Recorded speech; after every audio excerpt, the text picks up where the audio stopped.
नमस्कार, मी भारती सहस्त्रबुद्धे. आपल्या सर्वांच्या लाडक्या आनंदाचं पान या पुस्तकांविषयीच्या कार्यक्रमात तुम्हा सगळ्यांचं स्वागत आहे. आनंदाचं पानच्या अगदी सुरुवातीलाच एक आनंद वार्ता द्यायची आहे. ती म्हणजे नुकतेच साहित्य अकादमीचे पुरस्कार जाहीर झालेत आणि कृष्णात खोत यांच्या गाजलेल्या कादंबरीला म्हणजेच रिंगाणला यावर्षीचा साहित्य अकादमी पुरस्कार मिळालाय. गंमत म्हणजे गेल्या 2 वर्षात आपण साहित्य अकादमी प्राप्त पुस्तकांविषयी पुरस्कारांनंतर गप्पा मारल्यात, पण रिंगाणबद्दल सांगायचं तर आपण जवळपास वर्षभरापूर्वीच आनंदाचं पानमध्ये याविषयी सविस्तर गप्पा मारल्यात. तेव्हा पुरस्कार प्राप्त झाल्यानंतर या पुरस्काराविषयी आणि त्यांच्या साहित्य प्रवासाविषयी आपण कृष्णात खोत यांची प्रतिक्रिया जाणून घेतली आहे, ती ऐकूया. रिंगाण कादंबरीला साहित्य अकादमी पुरस्कार मिळाल्याचा मला खूप आनंद आहे. या कादंबरीचा विषय विस्थापितांच्या जगण्याचं एकंदरीत ही भाष्ये विस्थापितांच्या जगण्यावर एक विधान करणारी ही कादंबरी आहे. त्यामुळं मला सगळ्या जगातल्या विस्थापितांच्या प्रश्नाबद्दल जे आज काय सर्व जगभर जी चर्चा आहे त्या चर्चेचं एक विधान आपण करतो, त्या विधानाला हा सन्मान आहे असं मला वाटतंय. आणि ही जी रिंगाण कादंबरी आहे ती अभयारण्यग्रस्त लोक ज्यावेळी जंगलातून हुसकावून लावली जातात आणि मग त्यांच्या जगणं किती बेहाल करून टाकतात ही सगळी यंत्रणा, त्याचं चित्रण यामध्ये आहे. कृष्णात खोत यांचं पुन्हा एकदा खूप खूप अभिनंदन. आता आज आपण ज्या लेखिकेशी गप्पा मारणार आहोत त्या आहेत डॉक्टर निलिमा गुंडी. त्यांच्या इतर साहित्याबद्दल आपल्याला माहिती आहेच, पण त्यांचं बाल साहित्यातलं योगदान खूप मोठं आहे. आणि गेल्या काही काळात त्यांचं 8वा सूर हे पुस्तक जे ललित लेखांचा संग्रह आहे तेही खूप गाजत आहे. तेव्हा या 8वा सूरबद्दल आणि एकूणच त्यांच्या साहित्याबद्दल त्यांच्याशी आज आपण गप्पा मारणार आहोत. निलिमाताई, खूप खूप स्वागत आहे तुमचं आनंदाचं पानमध्ये. धन्यवाद. मलाही खूप आनंद वाटतोय. बोला भारती ताई. खरं तर निलिमाताई, गेली कित्येक महिने मी बरेच ठिकाणी 8वा सूर बद्दल वाचत होती, ऐकत होती आणि म्हणून आपण सुरुवात आपल्या गप्पांना 8वा सूरपासून करूया की 8वा सूर हे ललित लेखनाचा संग्रह आहे. तर नक्की काय आहे, काय तुम्ही मांडायचा प्रयत्न केलाय 8वा सूरच्या माध्यमातून आणि 8वा सूर नाव का? 8वा सूर हे माझ्या ललित लेखांचं पुस्तक आहे आणि त्यामध्ये माझं काही बालपणातल्या आठवणी आहेत, काही व्यक्तिचित्रणं आहेत, काही अनुभव आहेत की जे मला घडवत गेले, काही साहित्यातनं उमटलेली माझ्या मनातली स्पंदनं आहेत. असे खूप वेगवेगळ्या प्रकारचे अनुभव आणि चिंतन त्यामध्ये आलेलं आहे. भाषाविषयक चिंतनसुद्धा आहे. काय आहे 8वा सूर हे शीर्षक कसं सुचलं तर नेहमीच आपल्याला असं दिसेल की रोजच्या जगण्याची एक चाकोरी असते आणि कलावंत मनाला चौकटीच्या बाहेर जाऊन विचार करायला, अनुभव घ्यायला आवडतो. त्यामुळे 7 सुरांच्या पलीकडचा 8वा सूर आपल्याला अळवायचा आहे हे माझ्या मनात कुठेतरी होतं आणि म्हणून मी तसं ते शीर्षक दिलेलं आहे. निलिमाताई, खरं तर 8वा सूर बद्दल आणखीनही गप्पा मारायच्या आहेत, पण मला राहून राहून काही प्रश्न विचारायचे ते बाल साहित्याबद्दल, बाल कवितांबद्दल खास करून. कारण माझ्या मते सगळ्यात कठीण सध्या जर काही झालं आहे तर ते लहान मुलांसाठी लिहिणं आहे. तुम्हाला म्हणजे लहान मुलांसाठी लिहिताना काय असतं मनात तुमच्या, किंवा काय डोक्यात ठेवावं लागतं? खरं सांगू का, मी जवळजवळ 50 वर्ष लिहिते आणि पहिल्यापासून कविता लिहिते, बालसाहित्यही लिहित आलेली आहे. म्हणजे माझी मुलगी लहान असताना मी कुठेतरी म्हणजे ब्रह्मकमळ उमलताना कसं टक्कळ आपण जागे राहतो आणि बघत असतो, तसं तिचं बालपण मी अनुभवलं आणि त्यावेळेला मला त्यात खूप काहीतरी शिकायला मिळालं. एक मुलं भाषा कशी शिकतात, त्यातल्या गमती कशा अनुभवतात, त्यांची स्वतःची अशी एक तर्कशक्ती कशी असते, कल्पनाशक्ती कशी असते. तेव्हा आपण बालमनाशी संवाद नुसता साधत नाही तर बालमनाच्या पातळीवर जाऊन जेव्हा अनुभव घेतो तेव्हा आपलं त्यांच्याशी खरं अतिशय जवळचं नातं जुळतं. माझी टिंब ही कविता आहे ती खूप गाजते.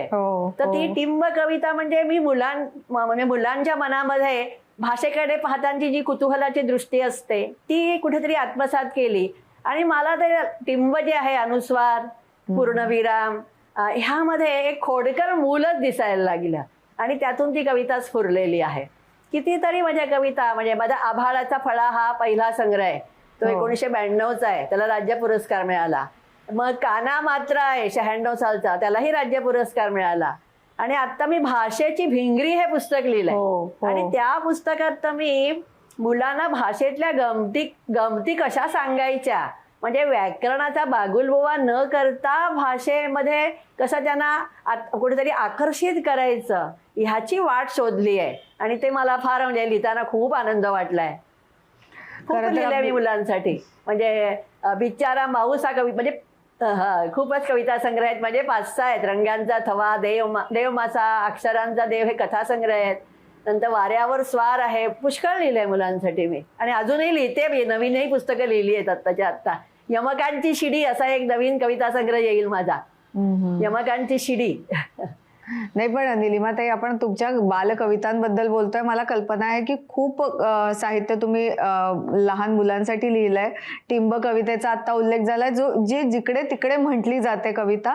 पण ती ही लहान मुलांना गाण्याच्या माध्यमातून, कवितेच्या माध्यमातून गोष्टी सांगणं म्हणजे एखादा लेख लिहिण्यापेक्षा किंवा गोष्ट लिहिण्यापेक्षा किती महत्वाचं आहे. छोट्या अगदी 4 ओळीमध्ये 5 ओळीमध्ये मोठा आशय त्यांना सांगणं, आणि ते किती कठीण आहे. अगदी कठीण आहे. याचं कारण एक तर काय झालंय, हल्ली बालकवितांना कुठेतरी मार्केट नाही असं म्हटलं जातं. आणि त्यामुळे ते फार तो म्हणजे प्रकारच मागे पडतो. याची मला फार खंत वाटते. कारण खरं तर बालकविता हे म्हणजे भाषेतलं आणि मुलांच्या दृष्टीनं अतिशय प्रिय असं माध्यम आहे असं मला वाटतं. कारण जितकं तुम्ही थोडक्यात आणि अर्करूपाने सांगाल ना, तितकं ते कायम जवळ राहतं. अगदी आपण म्हातारपणी सुद्धा आपल्याला शाळेतल्या कविता आठवत असतात, बाकी सगळं विसरतो आपण. हे जे काही कवितेचं सामर्थ्य आहे ना, तेव्हा चांगल्या बालकविता मुलांपर्यंत पोहोचणं. माझी एक गाडी गाडी कविता आता अंजली मराठे यांनी तिला छान चांगले चाल देऊन गायली आहे आणि ती खूप मुलांना आवडली आहे, मोठ्यांना सुद्धा आवडली आहे. तेव्हा ही जी ताकद असते ना कवितेची, ती फार महत्वाची आहे. ती जपली पाहिजे हो आपण. निलिमाताई, खरं तर आपण इतकं कवितांबद्दल बोलतोय हे, आणि एखादी छोटीशी तुमची कविता तुम्ही इथे सादर करून मग आपण पुढच्या प्रश्नांकडे खरं तर जाऊया आणि मग वेगळे विषय घेऊया असं वाटतंय. टिंब काना मात्रा संग्रहातली माझ्या. एकदा एक टिंब इकडे तिकडे हिंडले, शब्दांच्या बागेमध्ये फुलपाखरू झाले.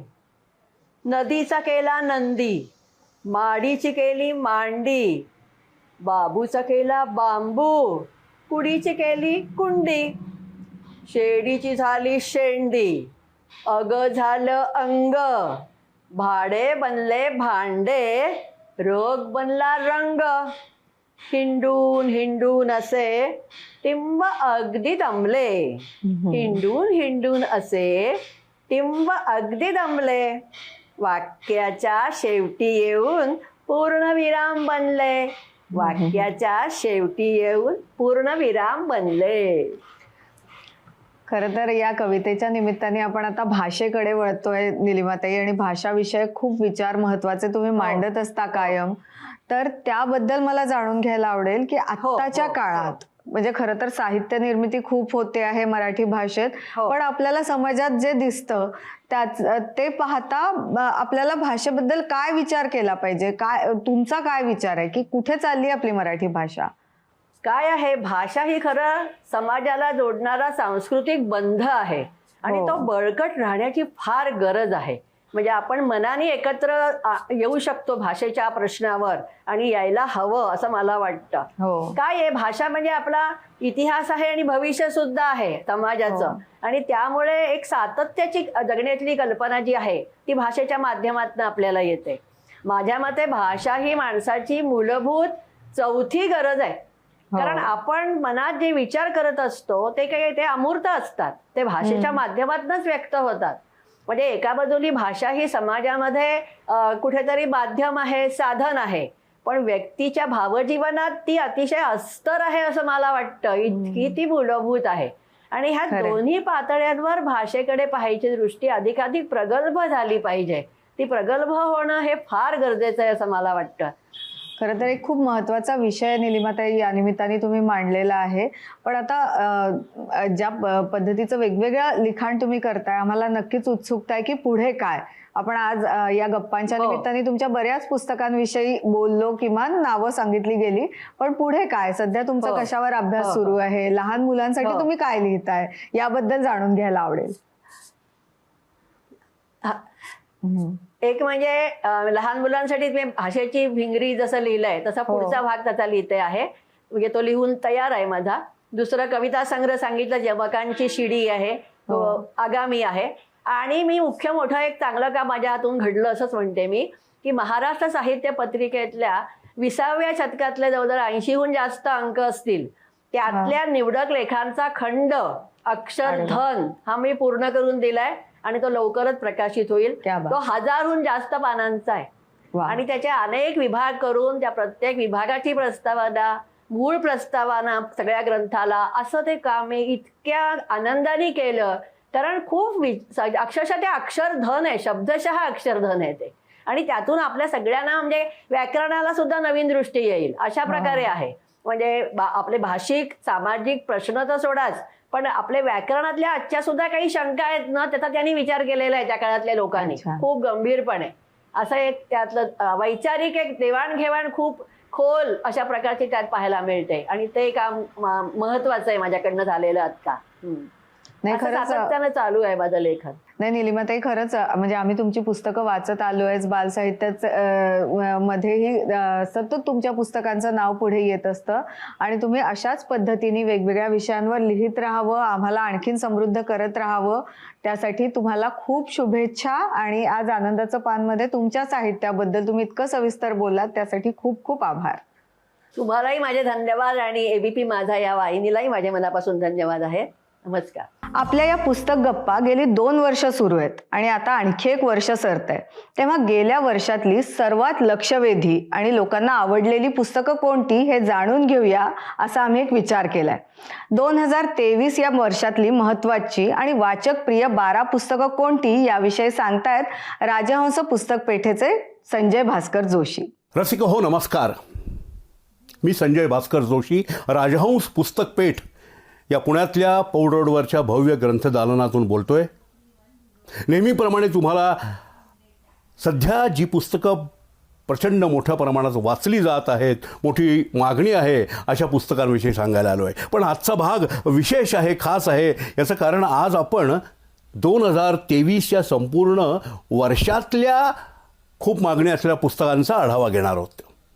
त्यामुळे नेहमीप्रमाणे 5च पुस्तकं न घेता वर्षाची असल्यामुळे मी 12 पुस्तकांविषयी सांगणार आहे. आणि दिनांक 1 जानेवारी 2023 ते कालपर्यंत म्हणजे 20 डिसेंबर 2023 अशा संबंध वर्षामध्ये आमच्या दुकानामधली प्रत्येक पावती तपासून ज्या पुस्तकांना सर्वाधिक मागणी होती, सर्वाधिक विकली गेली, अशा 12 पुस्तकांविषयी मी सांगणार आहे.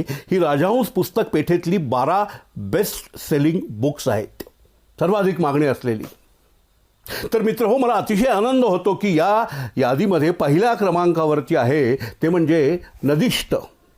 मनोज बोरगावकरांची ही कादंबरी नदीवर प्रेम करणाऱ्या प्रत्येक माणसाला मंत्रमुग्ध करेल अशीच आहे. त्यामुळे भरपूर मागण्या आहेत, आवृत्त्यांवर आवृत्त्या निघत आहेत. नदीवर अपार प्रेम करणाऱ्या माणसांनी लिहिलेली ही नदीची प्रेम कहाणी आहे. दुसऱ्या क्रमांकावर आहे सर्वत्र मोठ्या प्रमाणावर मागण्या असलेलं आणि याच्याही अनेक आवृत्त्या निघत असलेलं भुरा हे पुस्तक शरद बाविस्कर यांचं. भुरा हे पुस्तक म्हणजे एका कोरडवाहू शेतकऱ्याचा मुलगा जो 10वीत नापास झाला आणि प्रचंड जगभर शिकून नंतर मोठ्या संस्थेमध्ये आज प्राध्यापक आहे, एक बुद्धिमंत म्हणून वावरतोय, अशा माणसाची अतिशय प्रेरणा देणारी कहाणी आहे. कांगावं नसलेलं प्रांजळ आत्मकथन असं मी भुराचं वर्णन करेन. अगदी आवर्जून वाचायला हवं.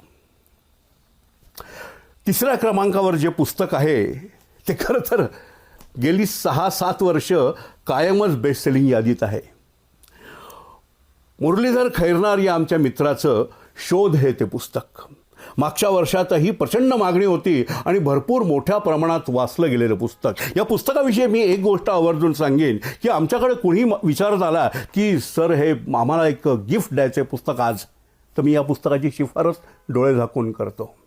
कधीही अपयशी न ठरणारं असं हे पुस्तक एक मराठीतली पहिलीच जबरदस्त थ्रिलर कादंबरी आहे.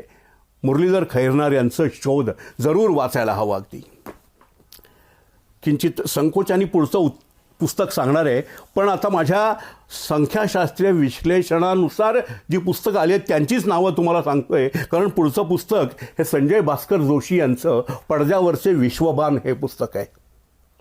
जगातल्या 25 उत्तमोत्तम सिनेमांची अतिशय साध्या सोप्या प्रेमळ भाषेत ओळख करून देणारं हे पुस्तक अतिशय मोठ्या प्रमाणावर वाचलं जातं आहे, याचा मला आनंद वाटतो अतिशय.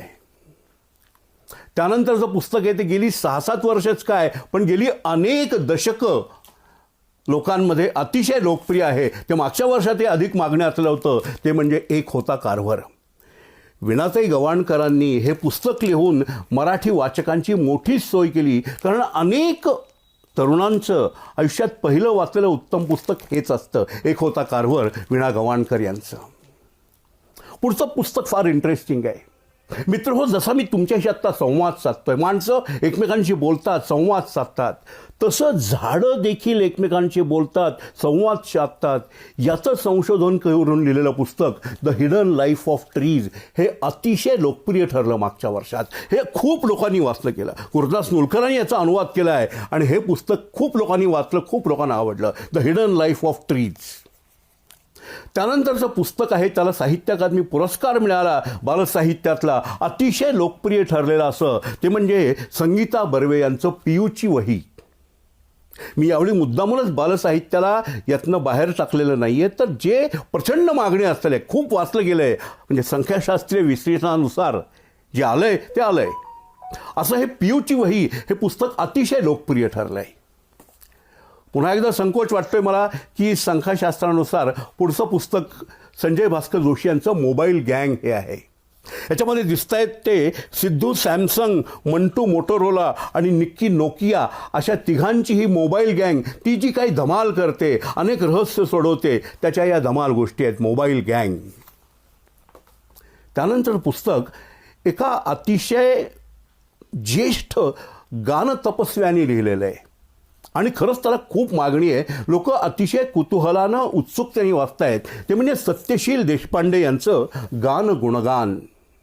संगीताविषयीची आपली अभिरुची आणि जाण उन्नत करायला या पुस्तकाचा अतिशय उपयोग होईल. आणि मुख्य म्हणजे या पुस्तकात जागोजागी जे QR कोड दिले आहेत, त्यामुळे तुम्हाला ज्याची चर्चा करतायत ती बंदिश प्रत्यक्ष ऐकता येते, ते गाणं ऐकता येते तुम्हाला. अतिशय लोकप्रिय पुस्तक आहे गान गुणगान, सत्यशील देशपांडे. यानंतरचं पुस्तक म्हणजे महाराष्ट्राचं एक अतिशय आवडतं व्यक्तिमत्व सुधीर गाडगीळ यांनी महाराष्ट्रातल्या उत्तुंग व्यक्तिमत्वांच्या घेतलेल्या मुलाखतींचं उत्तुंग असं हे पुस्तक 2 खंडातलं आहे. अतिशय लोकप्रिय ठरलं आहे. आधी सुधीर गाडगीळ लोकप्रिय आणि त्यांनी रसिकतेने घेतलेल्या या मुलाखती, ज्यात सगळी मोठी माणसंच आहेत, त्या सगळ्यांच्या मुलाखतींचं पुस्तक अतिशय लोकप्रिय ठरलं. आणि शेवटचं अगदी अलीकडे आलेलं आणि अल्पावधीतच अनेक लोकांनी घेऊन वाचलेलं आणि ज्याचं खूप कौतुक होतं आहे असं पुस्तक म्हणजे अंजली चिपलकट्टी यांचं माणूस असं का वागतो. मानवी मनाच्या, मानवी वर्तनाचा शोध घेणारं, वैज्ञानिक पद्धतीने शोध घेणारं असं हे पुस्तक अतिशय लोकप्रिय ठरतं आहे. मित्र हो, ही आहेत यंदाची 2023मधली सर्वाधिक वाचली गेलेली, सर्वाधिक मागणी असलेली 12 पुस्तकं. आणि म्हणून मी तुम्हाला हे अगदी कळकळीने सांगतो, ही पुस्तकं घेऊन वाचा. राजहंस पुस्तक पेठेच्या 12 पुस्तकांवरती मी विशेष 20% सवलत तर देतो आहेच, पण शेवटी तुम्हाला एकच सांगीन, मी हे तुम्हाला का सांगतो इतकं उत्कटतेने, कारण विंदांनी म्हणलेल्या कवितेत थोडा बदल करून मी इतकंच म्हणेन, लिहिणाऱ्याने लिहित जावे, वाचणाऱ्याने वाचत जावे, वाचता वाचता एक दिवस जे वाचले त्याबद्दल इतरांना सांगावे. धन्यवाद. तर ही होती या वर्षात अत्यंत लक्षवेधी ठरलेली पुस्तकं. मला खात्री आहे की नव्या वर्षातही मराठी वाचकांना उत्तमोत्तम साहित्य वाचायला मिळणार आहे. आपणही वेळात वेळ काढून वाचायचा संकल्प करूया. पुन्हा एकदा आपुलकीची विनंती करते की आपल्याला वाचन संस्कृती वृद्धिंगत करायची आहे, तेव्हा वाचत रहा. धन्यवाद.